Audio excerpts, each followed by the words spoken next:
In this tutorial, we'll look at how to use the JavaScript API to update information in the master table without reloading the entire page.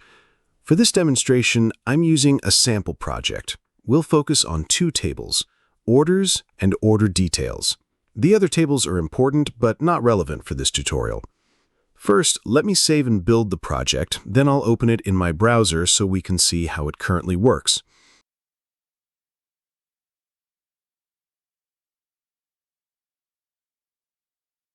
I'll start by navigating to Orders. As you can see, I only have a few records in my database. There are just two master records in the Orders table. When I click on one of them, the related details are displayed. Now pay attention to the total value shown here. At the moment, it's 28.63. Let's try adding a new item in line.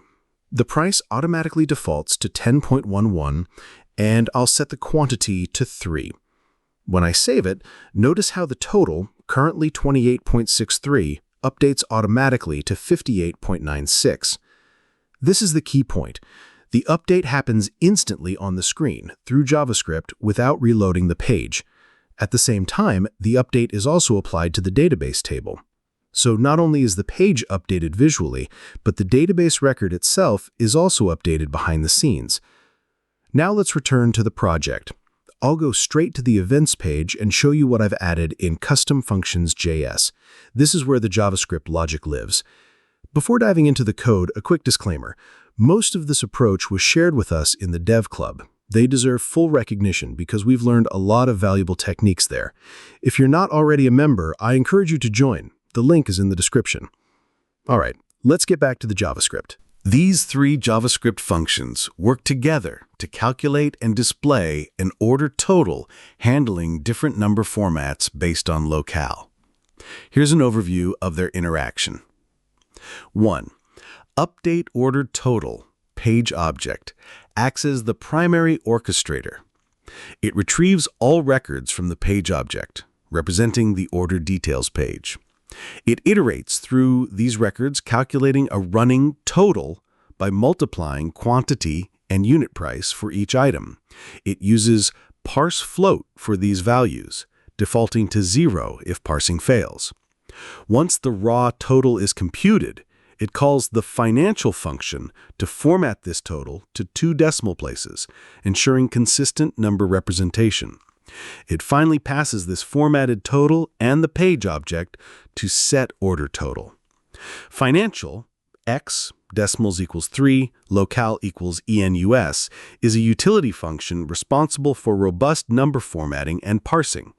It can take either a number or a string as input. If the input x is a number, it directly formats it to the specified decimals.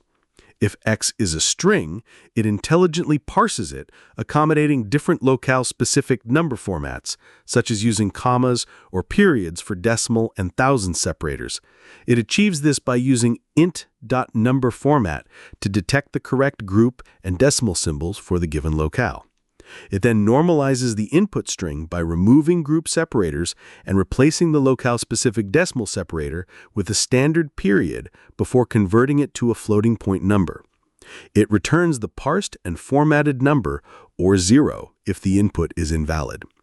setOrderTotal, total page object, is responsible for updating the total field on the master page associated with the current order details page.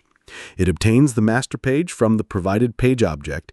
It then iterates through all records on this master page. For each master record, it checks if it has an associated details page. If it does, it compares that details page with the page object that was passed in.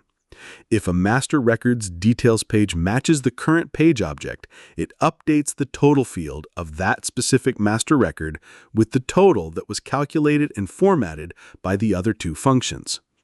In essence, updateOrderTotal calculates, financial cleans and formats the number, and setOrderTotal displays the final formatted total on the correct associated master record. Here's a visual representation of the flow.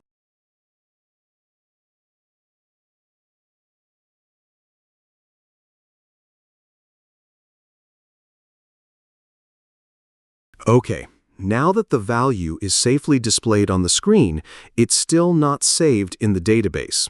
To handle that, I include a file called customfile.php in the afterApplicationInitialized event.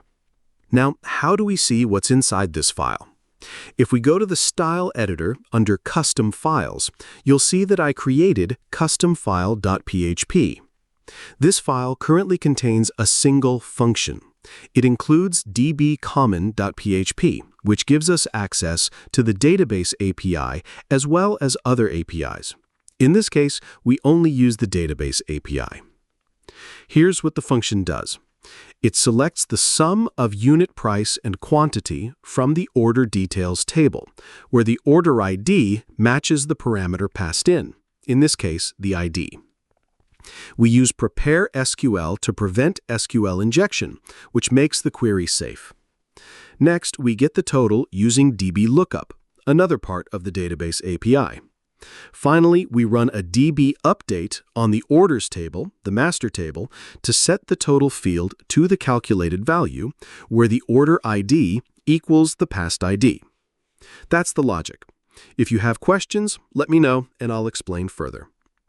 Now, we need to call this function. For example, on the order details list page, after a record is deleted, we call the function with the deleted values and order ID.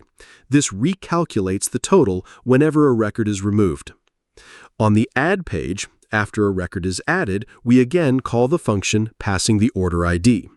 On the edit page, we do the same thing. This ensures that the totals are updated in the database, not just on the screen. If you skip these steps, the values will not be stored properly. There's also a JavaScript onload event involved. This is where we call the updateOrderTotal function in the custom function.js event. And that's essentially how it all works. Now, a quick note for channel members. You'll be able to download this project along with 2 versions of the database. One database is empty, so you can add your own data, and the other is pre-populated with sample data for testing. I'm just waiting for Google to approve the application. Once it's live, I'll leave a link in the description. Here's how it will work.